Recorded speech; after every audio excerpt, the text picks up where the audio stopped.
Not a life that was chosen, but forced onto him. First steps were stolen from under his feet, the beginning of a cycle he was born to repeat. Resistance is the filter his smile is put through when the child is judged before he's listened to. Now all that's heard are deafening gunshots, vision clouded by bright red blood spots. The kid next door becomes the kid on the news, caught in the war between the reds and the blues. Another black man is thrown in the cages. The justice in his story is lost in the pages. Released to the streets and stripped of his devices, restricted from the vote though his country's in crisis. He looks around for the green garden he grew up in. All he can see is famine and destruction. Now sprouts his child from the tree of life, grown from the soil of inherited strife.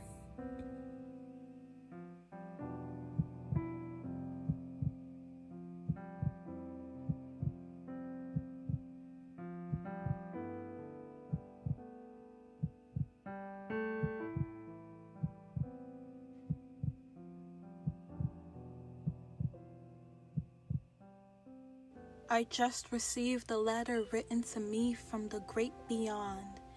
It was my ancestors' will. They asked for me to live without the consequence of hanging from the poplar tree, because they refused to let their hopes and dreams lay to rest next to them. Their dreams were instilled in me. They are proud of me and who I will choose to be. I am their dream. They wrote about the music. The songs they wrote just tasted better. Songs had just a little more curve and a little more soul, a little less anger and a little more gold. With a little less envy and a little more swing, we often wondered how they could make such a thing. Their sweet tears nourished the everlasting tree of life, planting diamonds into infertile lands. Society built small windows for us to cast the little light. They knew the light inside us would shine much brighter. We thought to be the rose that grew from the concrete, but we grew in spite of the concrete. We became a field of flowers. Us flowers won't wilt nor fade under the lingering cloud, blocking us from blossoming into our fate. Their dying wish was for us to celebrate, no matter how bitter the poison they were forced to drink. To help create a world of liberation, our ancestors wrote for us to love on each other, to not be responsible for making each other happy, but to be happy with the life we've created on our own terms. If we could take back every word ill-spoken, every decision made that changed the course of our nation's history, if we could take back the pain we caused one to another, if we could take back dehumanization, mass incarceration, for whites-only restrooms, the New Deal, and red lines meant for the entire demise of a community of people, if we could take back school-to-prison pipelines, standardized testing, jokes about race under our breath, if we could take back wars started for no reason at all, the crack epidemic, and all the untold stories in between, the spaces in which the marginalized are never seen, power politics that make the difference between the elite and everyone else. If we could take back clocks, wind back systems that by design generated confusion, if we could take back time, the world might look something like this. I lived and I suffered. I'm not a victim 'cause I conquered. History affects me, though I wasn't there physically. The past is not far behind me. The past is not far behind us, but we are present. And we will liberate the future. Privilege isn't like calcium. It doesn't strengthen the bones of our country. Florida's last day to register is October 5th. Help dismantle the systems that are oppressing the lives of other people, and most importantly, killing other people. The needs and desires of the victim should always come first. Educate public school students on accurate history. Use privilege to lift the voices of those that are minorities. Start listening. Seriously. It's part of American history. We have the right to protect ourselves. It's not normal if it comes to the expense of the most marginalized among us. Gotta stop. Consume and share work made by marginalized individuals. Indigenous history is American history.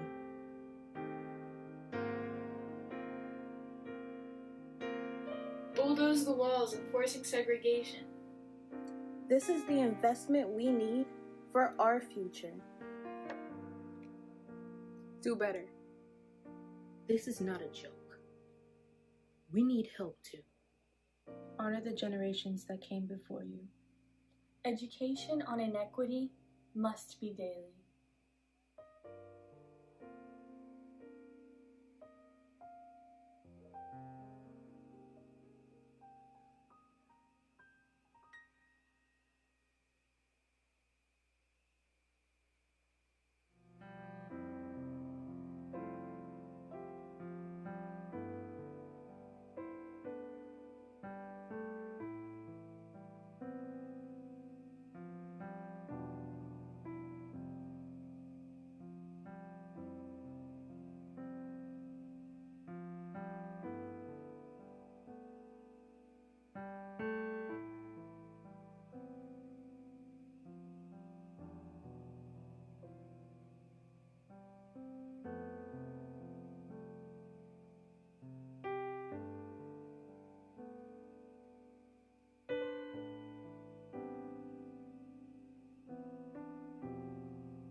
future.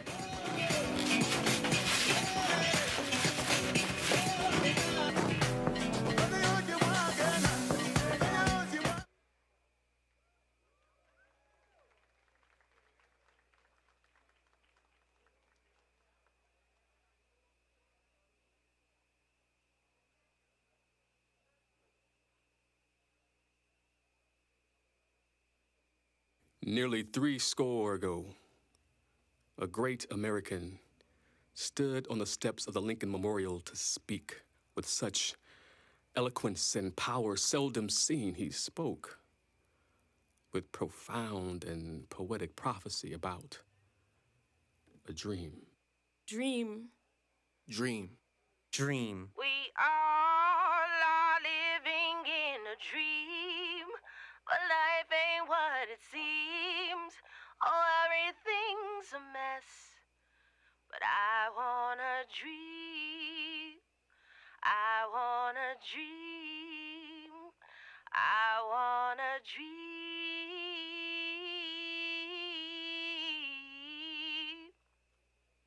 I have a dream that one day this nation will rise up and live out the true meaning of its creed.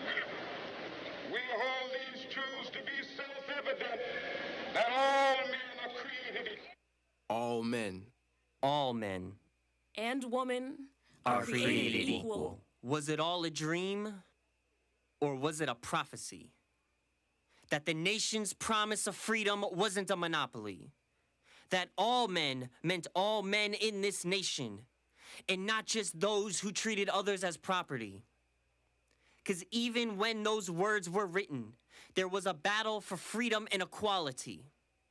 For some, it was taxation only with representation. For others, the anguish of languishing on plantations. Decades later, Martin had a dream that from its inception, this nation wouldn't be stuck in a moral recession. But at the time, we were nearly 200 years deep, and today, that seems a steep mountain to climb. But we need to rise up and stand on our feet. It's time to stop dreaming and wake up, because There are those who are asking the devotees of civil rights, when will you be satisfied? We can never be satisfied as long as the Negro is the victim of the unspeakable horrors of police brutality.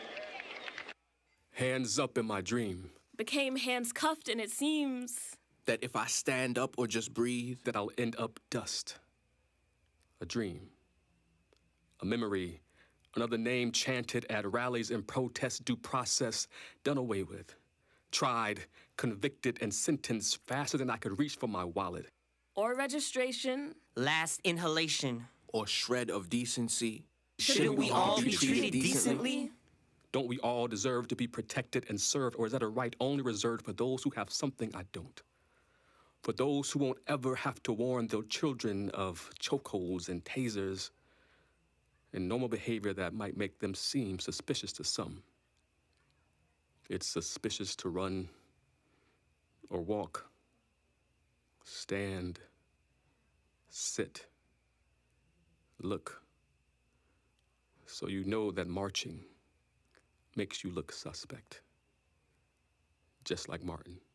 And so we've come here today to dramatize a shameful condition.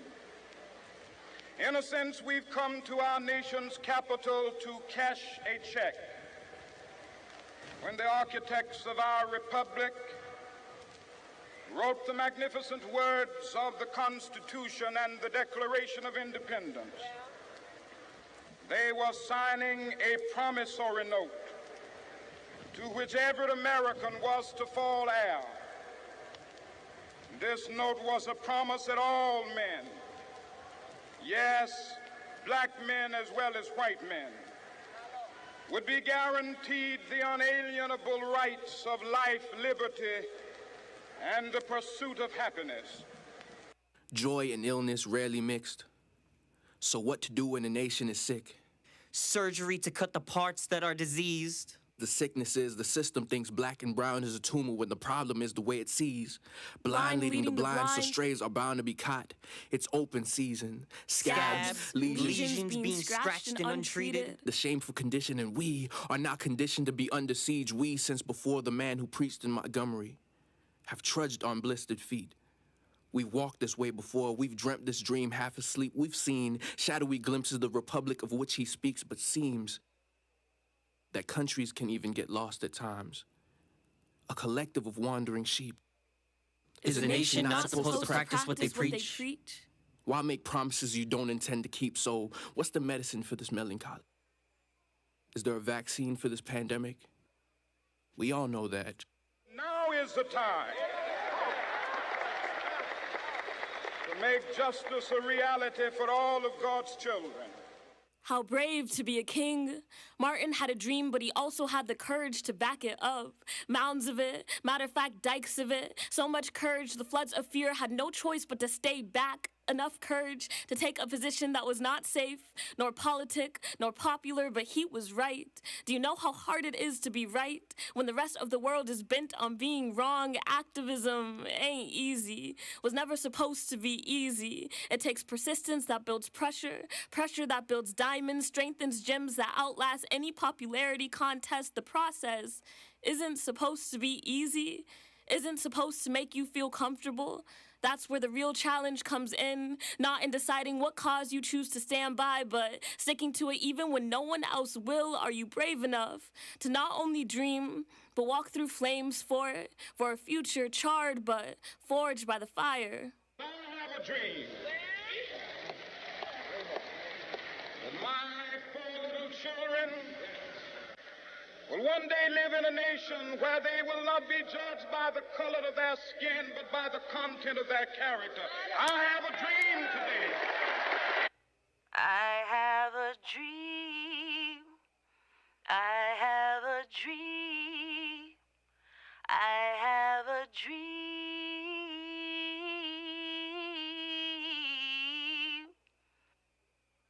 How mixed up are we when helping those in need becomes political? The poor abhorred, but the wealthy deemed critical. I still want to hold every last ounce of hope that King is soothsayer, that if it was dreamt, it is so. That Martin spoke and the country heard word for word. That to be woke is not to be dreamless. And those things are close, that the knot is loose, that this is our time to pull through. All of us. Black men and white men, Jews and Gentiles, Protestants and Catholics will be able to join hands and sing in the words of the old Negro spiritual. Free at last, free at last. Thank God Almighty, we are free at last. I wanna dream. I wanna dream. Leave me to dream.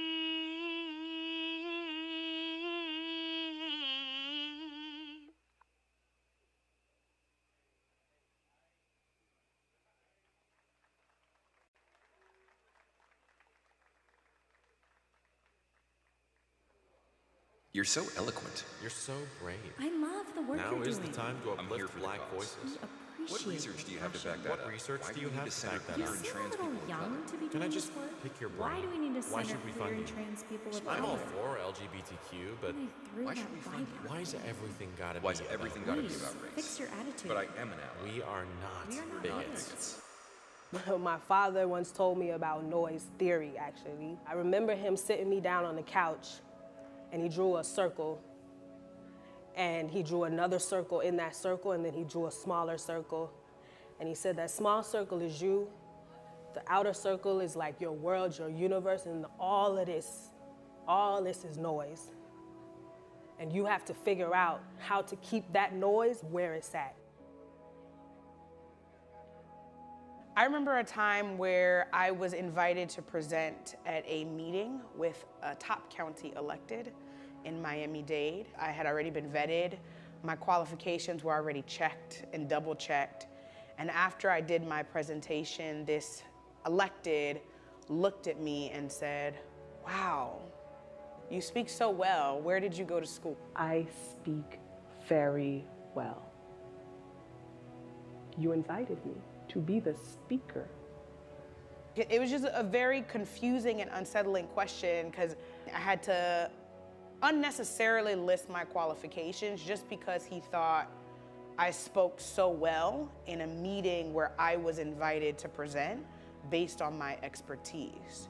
And it's just like, when do we get to the point where my name matches my title, matches my body, matches what I look like when I walk into the room, and you no longer have to be impressed by what I can bring to the table? What would it have looked like if I'm in this boardroom of electeds and organizational leaders, and I say, frankly, elected, your question was racist and unnecessary, and I'm not responding to it. And all of these thoughts that we have in our head about, like, well, what does that mean? Like, how are people gonna respond to me? I then become the angry Black woman. I then become this person that is difficult to work with. Usually they don't invite me back. I think as a journalist especially, you know, I focus and specialize. A lot of my stories are around Black people, right? On purpose. Like, I care about the Black community. I'm from the Black community in Miami. But I remember as a journalist, so many people pulled me aside and they're like, oh, you know, I see you're telling a lot of Black stories and you don't want to get pigeonholed into being the Black reporter. And I'm like, it's this idea that Blackness was also tarnishing you in some way. Favorite phrases that I like to use in justice work is, I don't understand. To force someone to explain how shitty what they said was. So one of my go-to words or phrases is, words mean things. What you fail to realize. When I start off a sentence like that, what you fail to realize, there's a read coming after that. Reiterating and like, let me clarify that you just said. Okay, so let me understand. Another favorite that I have is just simply no. No, that's not okay. No, I'm not gonna do that. Just no as an act of moving beyond lip service for myself and for other people. Knowing someone's intentions are aligned with them wanting to be better and doing better is that they do it. Even while in the process of learning, you can see that someone is like, oh, I know I won't make that mistake again.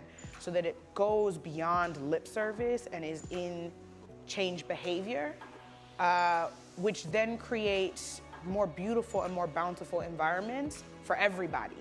I'm raising free Black children.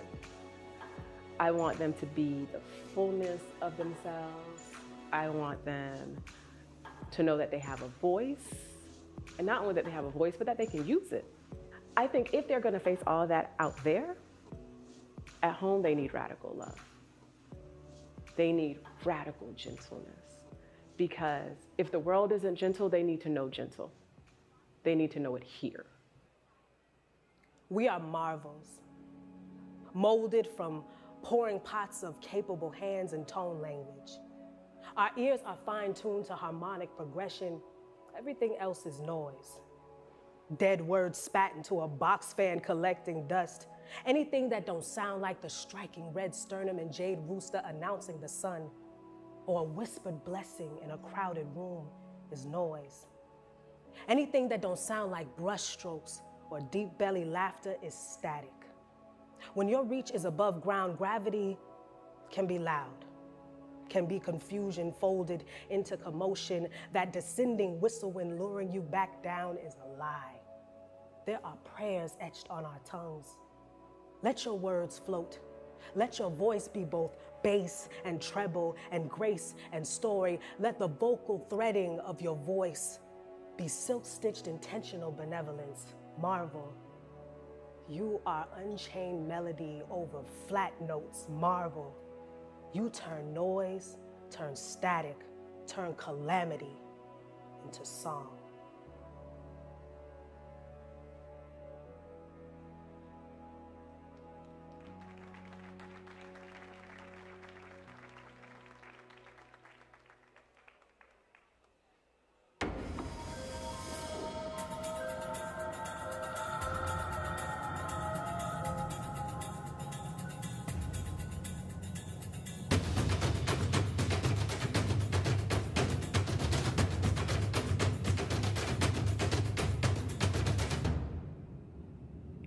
You want to hear the story about your major self?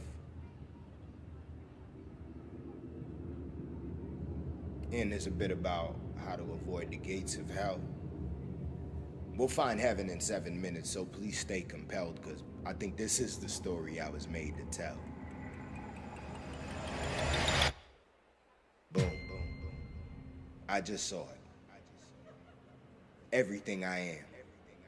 From exactly where you're sitting